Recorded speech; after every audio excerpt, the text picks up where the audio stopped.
నమస్కారం అండి. నేను మీ సునీత. సున్ని టీవీకి స్వాగతం.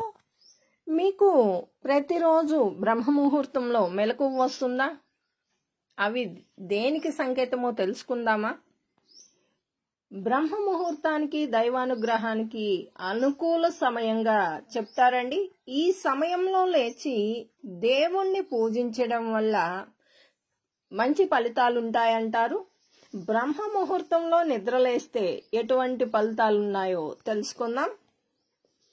తెలియని వారి కోసమేనండి, తెలిస్తే స్క్రిప్ట్ చేసేయండి. అలాగే ఎవరైనా ఫస్ట్ టైం చూస్తున్నట్టయితే ప్లీజ్ ఒక లైక్ చేయండి. లైక్ చేయకుండా చూస్తున్నారు, ప్లీజ్ ఒక లైక్ చేయండి. మీ లైక్ నాకెంతో ముఖ్యం కాబట్టి నేను ముందుకెళ్ళడానికి సహాయపడిన వారు అవుతారు. ప్లీజ్ ఒక లైక్ చేయండి.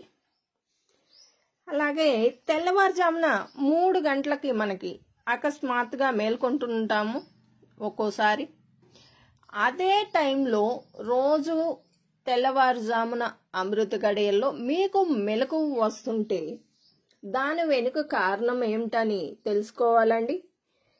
మనకి 3 గంటల నుంచి 5 గంటల మధ్య నిద్రలేచినట్టయితే అది దైవ శక్తిగా భావించాలండి. ఆ శక్తి మనల్ని మేల్కొల్పుతుంది అని అర్థం చేసుకోవాలి.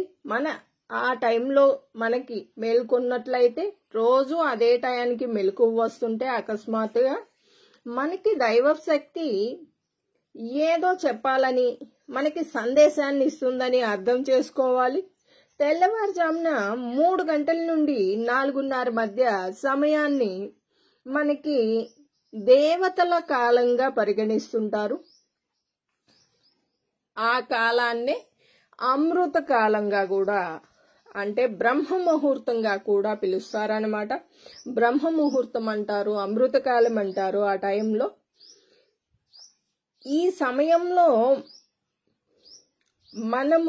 మనకి ఇష్ట దైవాన్ని పూజించినట్లయితే అవి నేరుగా మన ఇష్ట దైవానికి చేరుతాయని ప్రసిద్ధి అండి. మన పెద్దలు ఎప్పటి నుంచో చెప్తుంటారు. అందుకే మన పెద్దవాళ్ళు కూడా ఎప్పుడు నువ్వు వేకవజామునే లేండి అని చెప్పని పోరు పెడుతుంటారు. మనం ఇప్పటి కాలంలో అయితే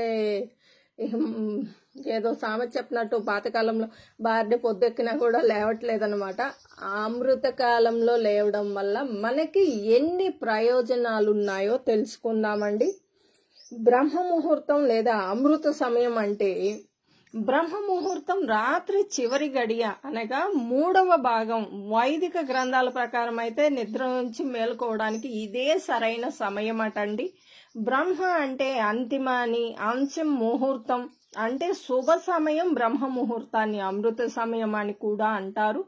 అమృతం అంటే జీవునికి అమరత్వాన్ని ప్రసాదించేది కాబట్టి ఈ అమరత్వాన్ని ప్రసాదించే సమయం అని కూడా అంటారు. అందుకే దీనికి అమృత కాలం అని కూడా పేరు వచ్చిందనమాట. అమృత సమయంలో మన భగవంతుడే తన భక్తులకి అమృతాన్ని ఇచ్చేందుకు వచ్చే సమయం అని కూడా ఈ అమృత కాలానికి పేరండి.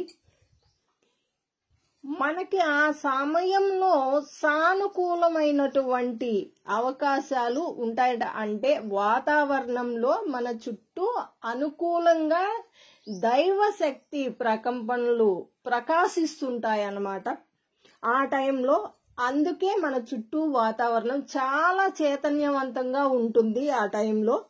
ఈ తెల్లవారుజామున సరైనదేనా మనం లేవటం అంటే? నిజంగా సరైనదేనండి. ఈ 3 గంటల నుంచి 5 గంటల వరకు బ్రహ్మ ముహూర్తపు సమయంగా పేర్కొంటారు. ఈ సమయంలో మనం మనస్సు పూర్తిగా ప్రశాంతంగా ఉంటే సులభంగా ఏకాగ్రత పొందవచ్చు. ఈ సమయంలో మనము మన ఇష్ట దైవాన్ని తలుచుకోవడం వల్ల నేరుగా వాళ్ళని మనం పూజించుకున్నట్టు, అంటే భగవంతునితోటి నేరుగా మనం అనుసంధానమైనట్టేనంటండి. ఈ టైంలో మనం లేవడం వల్ల మనము ఏకవజామునే అనగా అమృత గడియల్లో లేస్తే ఎంత ప్రయోజనమో చూడండి. ఇప్పుడు అసలు మొద్దు నిద్ర బద్ధకస్తులం అయిపోయామనుకోండి. ఈ సమయంలో నిద్రపోవడం వల్ల తప్పని కొందరు అంటారు, కానీ అంటే నిద్ర లేవడం కూడా తప్పని అంటారు కానండి. కానీ మనము నిద్ర మేల్కొనవలసినటువంటి సమయం ఖచ్చితంగా ఈ గడియలేనండి, బ్రహ్మముహూర్తం. అయితే బ్రహ్మముహూర్తంలో సానుకూల శక్తులు అంటే భగవంతుడితోటి దివ్య శక్తులు తిరుగుతుంటాయటండి. ఈ టైంలో ఆ సమయంలో మనము మనకి ఇష్టదైవాన్ని జపించినట్లయితే, ధ్యానం చేస్తే సులభంగా ఆ దేవుని అనుగ్రహం మనకి లభిస్తుందట. ఇందుకు మీరు బ్రహ్మ ముహూర్తానికి లేచి భగవంతుని నామస్మరణం చేస్తే మన ఇష్ట కార్యాలన్నీ సిద్ధిస్తాయటండి. సానుకూల శక్తులు అంటే ఏంటంటే, ఈ శక్తులు సానుకూల ప్రకంపనలతో నిండి ఉంటాయి కాబట్టి ఇవి మనల్ని ఆరోగ్యంగా ఉంచుతాయటండి. ఆరోగ్యంగా ఉంచడం వల్ల సంపదలతో కూడా నిండిపోతాయట. మన భక్తిని కూడా మన ఇష్టదైవం మీద మెండుగా పెంచుదట. ఉదయాన్నే లేచి పూజ చేస్తే మన శరీరంలో అనేక శక్తులు స్థిరపడతాయటండి. ఈ సంకేతాన్ని దైవ శక్తి ద్వారా చేరుతాయి. పూజకి సరైన సమయం ఇదేనా అంటే, మనకి దేవుడు అనుగ్రహించేటువంటి అనగా మనల్ని మేల్కొల్పేటువంటి సమయం ఈ సమయమేనండి. రాత్రంతా నిద్రపోకుండా తెల్లవారుజామున 4 గంటలకు నిద్రపోయేటువంటి వారు కూడా కొంతమందిని చూస్తుంటాము. చాలా మంది నిద్ర పట్టలేదని. ఇప్పుడు ఈ ఫోన్లు టీవీలు వచ్చాక నిద్ర టైమింగ్సే మారిపోయాయి. కానీ టైంకి నిద్రపోయి ఆ సమయంలో మనం మన ఇష్టదైవాన్ని ఆరాధిస్తే, ఆయనపై మన మనస్సు నిమగ్నం చేసినట్లయితే అసలు మనం కోరుకున్నటువంటి కోరికలన్నీ ఆ సమయంలో నెరవేరుతాయటండి. బ్రహ్మ ముహూర్తంలో నిద్ర లేవడం వల్ల కలిగే ప్రయోజనాలు తెలుసుకుందాం.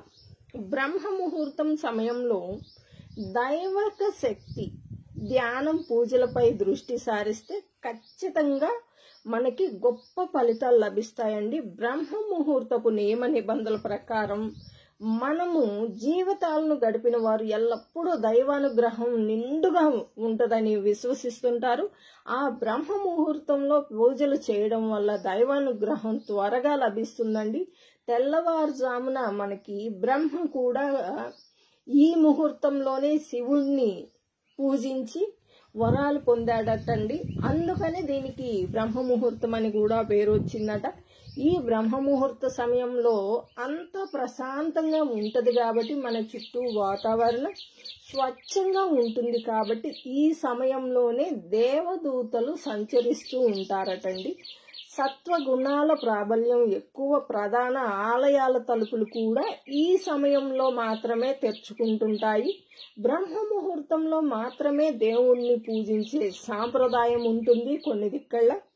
ఇక్కడ అందించిన మనకి శాస్త్రీయంగా అయితే మాత్రం చాలా మంచి ప్రసిద్ధి ఉందండి ఈ బ్రహ్మ ముహూర్తానికి. కావున ప్రతి ఒక్కళ్ళు చక్కగా బ్రహ్మ ముహూర్తంలో అనగా అమృతకాలంలో నిద్రలేచి చక్కగా మనకి ఇష్టదైవాన్ని తలుచుకొని ఆ రోజంతా శుభంగా మన పనులన్నీ శుభం చేరుకోరాలని కోరుకు, చాలా శక్తినిచ్చేటువంటి కాలం కాబట్టి ఆ టైంలో లేవటానికి చేస్తే మనకి ఆరోగ్యం, అందం, ఐశ్వర్యం అన్నీ చేకూరుతాయటండి. మనము ఈ టైంలో లేవడం వల్ల మన శరీరం కూడా లేత గులాబీ వర్ణంలో ఉంటుందటండి. అంతటి సౌందర్యం కూడా చేకూరుతుందట ఆ టైంలో లేవడం వల్ల. కాబట్టి మనకి కాలేజీకి వెళ్ళే పిల్లలకు కూడా ఈ టైంలో లేచి చదువుకోవడం వల్ల మైండ్ ప్రశాంతంగా ఉండడం వల్ల మెదడులోకి వెళ్ళేసి అన్ని చక్కగా గుర్తుపెట్టుకొని మంచి సానుకూల ఫలితాలు పొందుతారటండి.